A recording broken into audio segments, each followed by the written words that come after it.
मौलाना तारक जमील साहब एक ऐसी पर्सनालिटी है जिनको हर फिरका जानता है, चाहे वो सुन्नी हो, शिया हो, वाबी हो, देवबंदी हो, बरेलवी हो, हर मकबा फिक्र जो है मौलाना तारक जमील साहब को जानता है। लेकिन मौलाना तारक जमील साहब जब से सियासतदानों को मिलना शुरू हुए हैं, बड़ी पर्सनालिटीज़ की शादियाँ अटेंड करना शुरू की हैं और जब से उन्होंने ये वाले काम शुरू किए हैं थोड़े से नॉमिनेट हो गए हैं। अच्छा, ज़्यादा तफसीलों में नहीं जाता है। हाल ही में मौलाना तारक जमील साहब जो है वो करतारपुर में बाबा गुरु नानक की कब्र के ऊपर गए थे। सोशल मीडिया पे बहुत ज़्यादा ट्रेंड चले, बहुत सारे लोगों ने उनके ऊपर तनकीद की, बहुत सारे लोगों ने उनके ऊपर बड़ी बड़ी बातें बनाई, तरह तरह की बातें थी। लेकिन मैं खामोश था। मैं सोच रहा था कि जो है ना, जब तक तारक जमील साहब अपना बयान खुद नहीं देते थे तब तक इसके ऊपर क्लिप नहीं बनाते।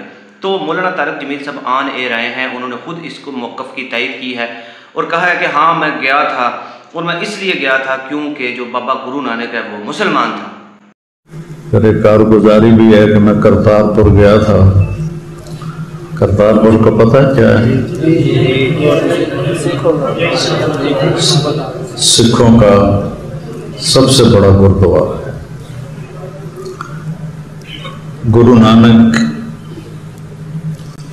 मुसलमान थे, मुसलमान थे, मुसलमान थे, मुसलमान थे। मौलाना तारक जमील साहब के इस बयान के ऊपर मैं कोई अपना मौक़िफ़ देने से पहले पाकिस्तान के सबसे बड़े आशिक रसूल बाबा जी का मौक़िफ़ रखूंगा। कहंदी वो गुरु नानक जड़ा बाबा फरीद ना बड़ा प्यार करता है। मैं कहा बाबा फरीद ना करता सी तो बाबा फरीद जरा कलमा पढ़िया उहदे नाल क्यों नहीं प्यार किया? है कोई दलील है? बाबा फरीद नहीं सिद्दीक अकबर ना भी प्यार करे तो मुसलमान हो जाना जो हुजूर ने मने थे।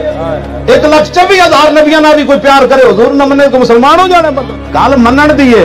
सादिक अमीन ते हुजूर नु का मुशरिक भी कहंदे सन, सादिक अमीन नहीं सन कहते। गल ते नबी मनण दी सी। जैसा कि आपने बड़ा क्लियरली सुन लिया है कि बाबा जी ने क्या कहा और उन्होंने बड़ी सच्ची बात की है।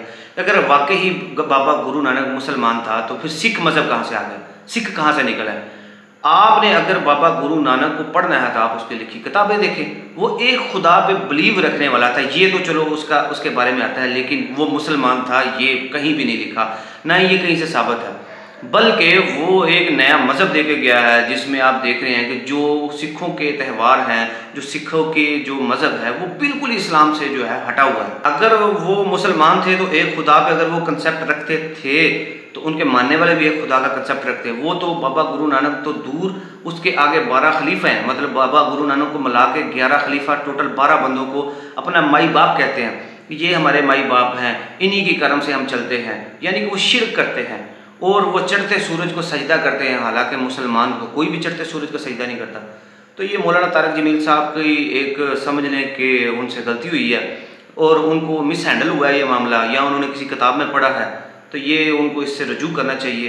ये इतने बड़े आलम और इतने ज़िम्मेदार जिनको करोड़ों लोग जानते हैं वो इस तरह के अगर बयान देंगे तो वाकई फिर उनके ऊपर क्रिटिसिज्म होगा, उनके ऊपर तनकीद होगी, उनके ऊपर बातें होगी और उनके फिर जो मानने वाले हैं वो उससे भी आगे जाते हैं, वो गालम गलोच पे उतर जाते हैं। खुदा का खौफ करो। तारक जमील साहब भी इंसान है, कोई नबी नहीं है, ना ही उनके ऊपर कोई वही आती है, उनसे भी गलती हो सकती है।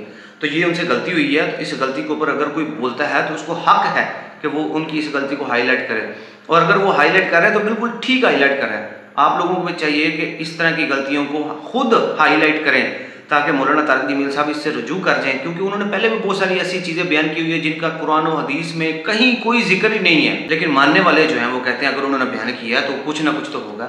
इसलिए तो हम कहते हैं कि तुम लोग बरेलवियों के ऊपर फतवा लगाते हो कि वो कब्र में पड़े मुर्दों को पूजते हैं, तो हम आपको कहते हैं कि देवबंदी अपने जिंदा असलाफ की इबादत, पूजा, हर सब कुछ करते हैं। इसका सबसे बड़ा सबूत यह है कि आपके जो जिंदा बुजुर्ग हैं, तारक जमील साहब हों, मुफ्ती अब्दुल वाहिद कुरैशी हों, मुफ्ती तारक मसूद हों, मौलाना इलियास घुम्मन हो, मुफ्ती तकी उस्मानी हो, मंजूर मिंगल हो, चाहे आगे जितने मर्जी चिंगल हों, उन्होंने जो भी बात कर दी वो कुरान और हदीस के खिलाफ भी होगी तो आप लोग कहेंगे कि वो जो है बिल्कुल ठीक है।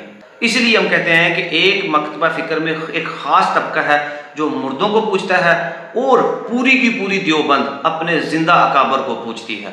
खुदारा कुछ खुद ही अपनी हालत पे गौर कीजिए। अब देखिएगा कि देवबंदी जो है मौलाना तारक जमील साहब की इस बात को जस्टिफाई करने के लिए जो है गुरु नानक को मुसलमान साबित करके रहेंगे।